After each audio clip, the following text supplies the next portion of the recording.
As time passed and John and Sarah delved deeper into Robert's ideas, something remarkable began to happen in the lab. The whispers that had followed John during his time travel became a subtle, yet compelling backdrop to their research sessions. At first, they appeared to be mere remnants of tension in the air. Then, as they deciphered Robert's sketches and notes, it was as if the voices blossomed into a narrative, guiding them toward unexpected breakthroughs. One night, John was hunched over his desk, meticulously piecing together an equation when he began to hear a distinct voice among the whispers. It sounded familiar, strong yet affectionate, like a gentle hand resting on his shoulder. "Trust your instincts, John. Let the science breathe," the voice advised, echoing Robert's own aspirations. "Sarah, did you hear that?" John exclaimed, looking up in wonder. "Hear what?" she replied, a puzzled look crossing her face. "The whispers. They're speaking," John insisted, excitement bubbling in his chest. But Sarah merely shrugged, attributing it to fatigue. Yet, in the days that followed, John became convinced that Robert's spirit, through these whispers, was influencing their work. As the duo continued refining Robert's notes, they stumbled upon an idea that shocked them both, a concept for harnessing energy directly from the fabric of time itself. This energy could potentially power entire cities without the reliance on fossil fuels. It was revolutionary. With every passing day, the whispers grew clearer, guiding John and Sarah through complex calculations and experimental designs. The lab became a whirring hotbed of creativity, a reflection of the synergy between the past and the present. Several weeks later, they successfully built a prototype based on Robert's findings. It was a small device, the size of a showbox, that they nicknamed the temporal conduit. They gathered their courage and planned another jump into the past, this time to gather real-world data and validate their theoretical framework. "Are you sure it's safe?" Sarah asked, biting her lip as she stared at the temporal conduit. "It has to be. We have Robert on our side," John replied, unable to shake off the feeling of Robert's presence. He had grown almost fond of the whispers, as they felt like an indirect family connection to a man he had never met. With the conduit secured, they activated the time machine, choosing a date that coincided with an important scientific exposition in the early 1900s. John had chosen 1908 specifically because Robert had been invited to showcase his inventions there, a moment when ambition collided with skepticism. It was where Robert, against all odds, would gain some recognition in the scientific community. The moment the temporal conduit hummed to life, they were transported into a grand hall filled with spectators, experts, and beautifully adorned booths exhibiting cutting-edge inventions.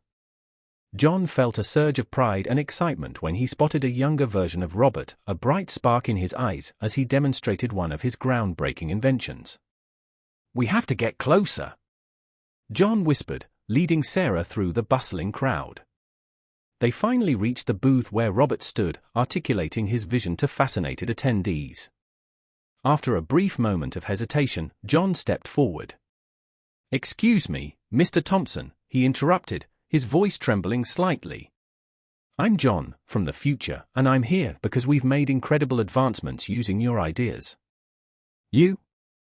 Robert stopped mid-sentence, eyes widening in disbelief.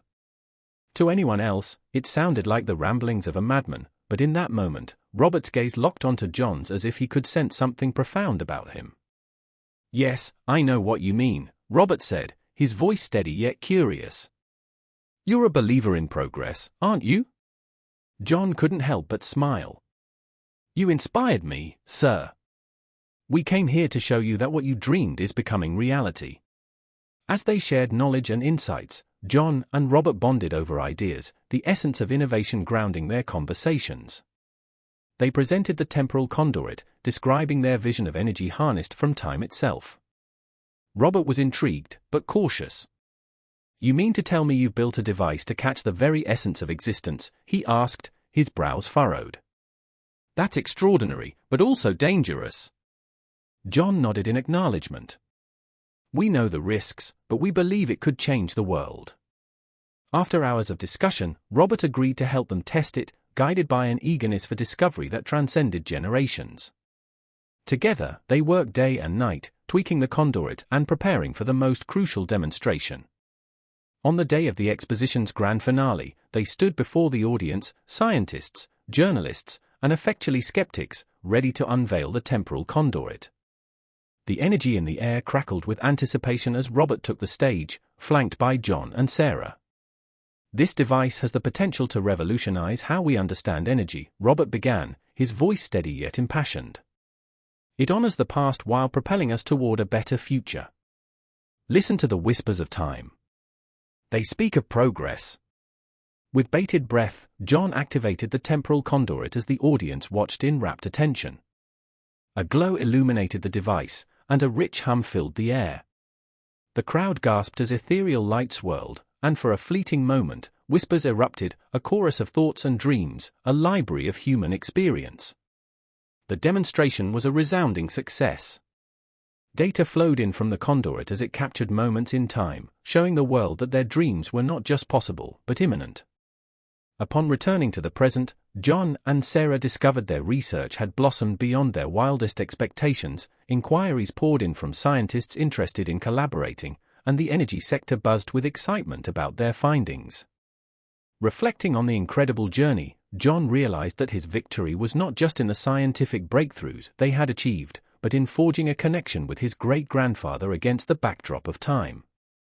The whispers, now a melodic hum, reminded him that innovation wasn't just about the future, it was about honoring the legacy of those who came before, uniting wisdom from ages past with the possibilities of tomorrow. As their lab buzzed with new projects ahead, John smiled at the thought of his great-grandfather. "Robert, you've paved the way for the future, we're just here to heed the call." And with that spirit, John Thompson and Sarah set forth to explore the tapestry of time, and together carve a path that the world desperately needed.